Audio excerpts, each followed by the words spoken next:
And our CBS 21 political insiders join us now. Tony May, the Democratic strategist, and Charlie Giroux, the Republican strategist. It's Tuesday. You guys are here on Tuesdays all the time, but this is an especially big Tuesday. It is. Second presidential debate. Romney, many say, came out on top in the first one. What can we expect this time around?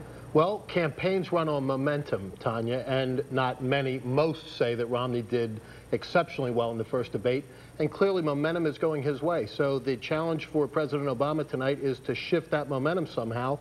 I think you'll see him on stage having had a good shot of Red Bull right before he comes out. He'll make some self-deprecating remarks about how awful he was in the last debate, and off they'll go. But it really is a game now where the Obama campaign has the burden most squarely on their shoulders. Charlie, the secret is out. Charlie is advising President Obama, and he has given him good advice. But on the other hand, Charlie, don't you agree also that he did so poorly in the first debate that he has the easiest task tonight? He has to appear alert, and he needs to engage the audience but that's who are what asking the questions. Known to be good at. Yeah, exactly.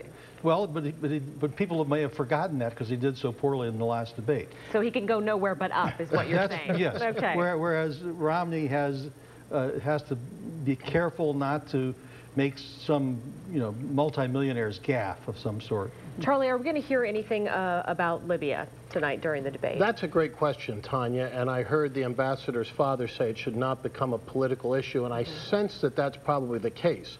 But where you may hear something in tonight's debate is on the cover-up of this debacle of telling the American people what they clearly knew wasn't the truth, and having the United States ambassador to the UN walking out a story that they knew wasn't true and then waiting a week or more to withdraw it. I think there may be something that's discussed about that tonight. Tony, if it comes up, how does the president handle it? I think the president says that it was a tragedy and that it won't be allowed to happen again. Shouldn't have happened in the first place. I mean, I think, things happen.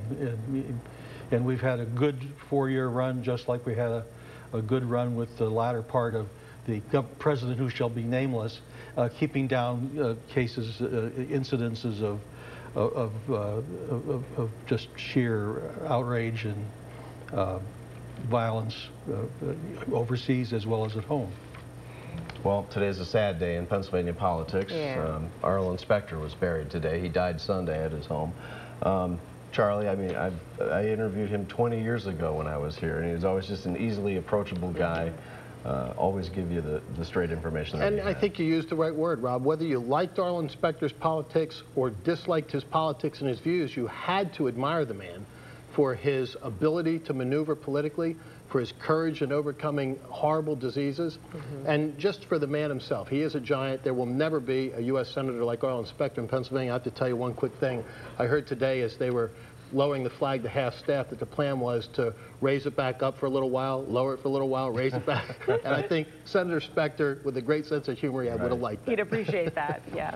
And Tony, you knew him as well. Well, yes, very much, and I'm going to miss the intellectual capacity. You could tell when an issue was important because you'd hear Arlen Specter talking about it. Even though other people might not have identified the next big issue, he had that insight and was able to identify issues, and because of his independence, he was able to build his own coalitions and get things done for Pennsylvania. We're going to miss him. Do you feel we need more guys like that in Washington? Yeah, and I think that, the other person that I heard today is now in hospice care, Senator George McGovern. Again, somebody with whom I agreed politically on very, very little, but whose civility, whose maturity, whose ability to work across the aisle had to be commended. I mean, these are the giants that we're going to miss as people. Absolutely. Good enough. Yeah. All right, our political insiders, Tony May, Charlie Giroux. You can always see them here on Tuesday at 5:30, but we're also going to see you guys tonight on CBS 21 News Live at 11, immediately following the debate to get your take on what happens. We'll see what happens when